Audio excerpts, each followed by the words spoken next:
Now for our story. Paul Cromwell and Kip Meade had driven into Los Angeles from Malibu Beach this afternoon in Paul's roadster, while Max drove Mrs. Kingsley, the housekeeper, in the limousine. They were going to bring Lisa home after the birth of her baby boy, the baby she'd refused to see. When they reached the hospital, Kit had waited below while Paul went up to talk to Dr. Gordon. In a little while, he came back to get Mrs. Kingsley. The doctor saw that the baby was placed in her care with all necessary instructions, and Mrs. Kingsley and Kit and the baby started back to the beach, with Max driving. A few minutes later, Lisa was brought down and carefully helped into Paul's roadster, with the lap robe tucked snugly around her. Now, Paul guides the car out of the hospital driveway. Oh, Paul, I'm so glad to be leaving that place. Yes, I imagine you are. But you haven't been too miserable, I hope. Oh, no, it's not that. Everyone's been very kind. Well, they all seem very pleasant. Oh, they were, but a hospital is so terribly impersonal. Now I'm going home with you, Paul. I do hope you're going to be comfortable, Lisa. I had Max make up the east room for you, the one that looks out on the ocean. Oh, that was sweet of you, Paul. I know I'll love it. Well, we'll try to make you comfortable. Dr. Gordon says you must relax. Rest. There are plenty of magazines about. You mustn't worry about me, Paul. I'm sure everything will be fine. Of course, Mrs. Kingsley will have to give her full time to the other house. Yes, I know. But I think Max and I will be able to see that you have everything you need. You've been wonderful, Paul, all the way through. Heavens, Lisa, don't let's talk about it. I've only done what anyone would. Lisa, you're quite certain about wanting to give up your baby? It's such a serious step, Lisa. There's still time to change your mind, But I'm not going to, Paul. I've thought it through so carefully. Lying there in the hospital day after day. Poor little Lisa. Yes. Today marks a new beginning for me, a new life. I want to break with the past completely.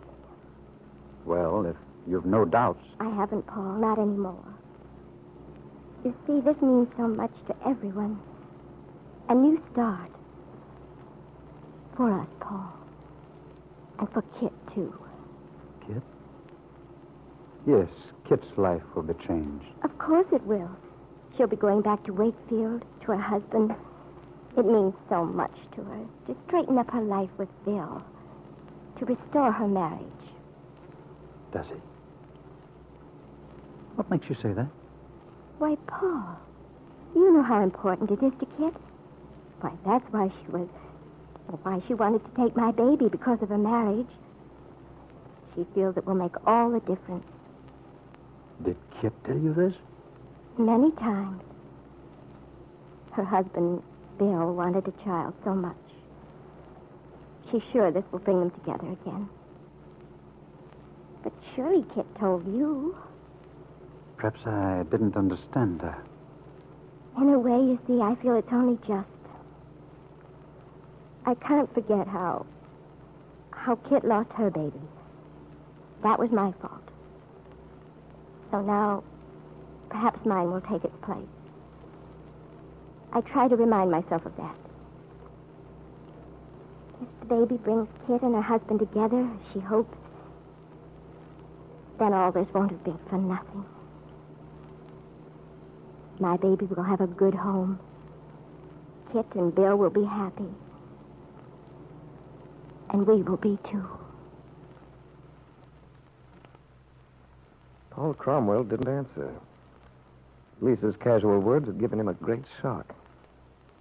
So Kit had told Lisa the reason she wanted the baby was to strengthen her marriage to Bill Meade.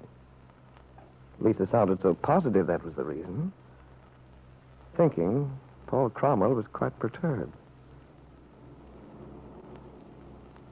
It's odd.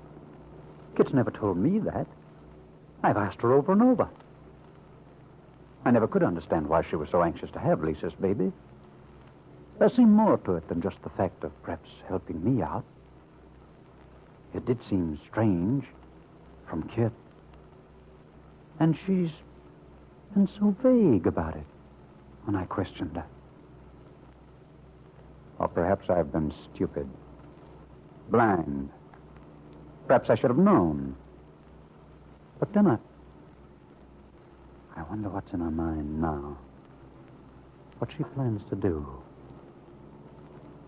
Maybe it's just as well this whole thing isn't settled yet. I'd better be careful.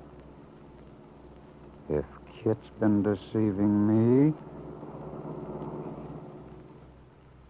At that same moment, Kit and Mrs. Kingsley were sitting in the rear of the big car while Max drove carefully back to Malibu. Mrs. Kingsley was holding Lisa's baby. He was asleep.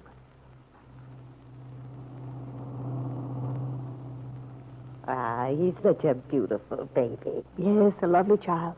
Look at his tiny hands. Like a little doll. Strange, Miss Mead. No matter how many new babies you've seen, you never get over the miracle of it. I haven't seen a great many new babies, but isn't this one rather unusual? Better looking than most? Oh, yes, I believe he is. He's the pink and white. More like a baby a month or so old. I don't understand it. What, Mrs. Kingsley? It's so strange. But Miss Fenner. What do you mean? Why, that she didn't want to drive back from the hospital with her own baby. Oh, well, it's not so strange, really. Lisa probably was anxious to be with Mr. Cromwell. They have a lot of things to discuss. But even so, a new baby. Oh, how could she? I wouldn't worry about it, Mrs. Kingsley. Perhaps you should be flattered. I'm sure Lisa knows you'll take good care of him. Oh, perhaps. Still, it's just unnatural somehow. Well, maybe people do things differently these days. Lots of things have changed in this modern world. Maybe some things have changed, Miss Mead. The outside things. No more about destruction than we used to. More than we know how to manage. When we fly to New York in a few hours and wear dresses made out of some kind of chemical.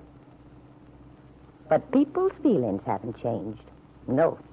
And they never will, thank goodness. Well, Mrs. Kingsley, that was quite a speech. Perhaps I shouldn't have spoken out the way I did. But it bothers me, and that's the truth. There's something wrong about it, seems to me. Wrong? Yes, and there is. Well, the average mother wouldn't think of letting a new baby out of her sight, not for a minute if she could help it. I just can't believe that Miss Fenner knows what she's... Miss Mead, is Miss Fenner feeling all right? Oh, you needn't worry about Lisa's health, Mrs. Kingsley.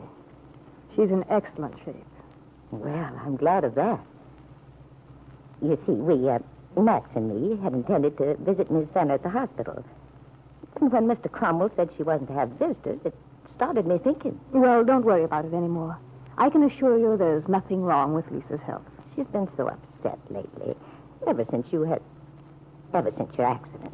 Lisa's apt to be a little emotional about things. It's because she's so sensitive. And she's a very loyal friend, Miss Mead. She was real broken up, you know.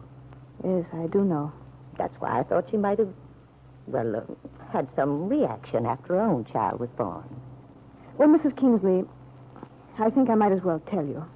You'll have to know sooner or later. The fact is, Lisa doesn't intend to see her child, or to have anything to do with it at all. Not... Oh, I can't believe it. Mr. Cromwell It's quite true. Perhaps Mr. Cromwell didn't make it clear to you.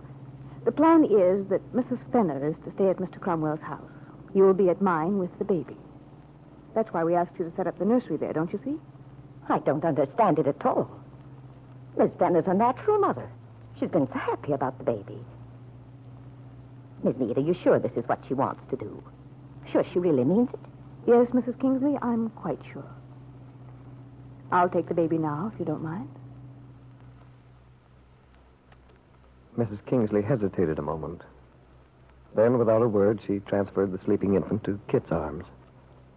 Kit held the baby carefully against her, looked out of the window with a strange, exultant look on her face. From the corner of the car, Mrs. Kingsley watched her with an uneasy feeling. She kept imagining Lisa's head, as it would have looked, bent tenderly over her baby son.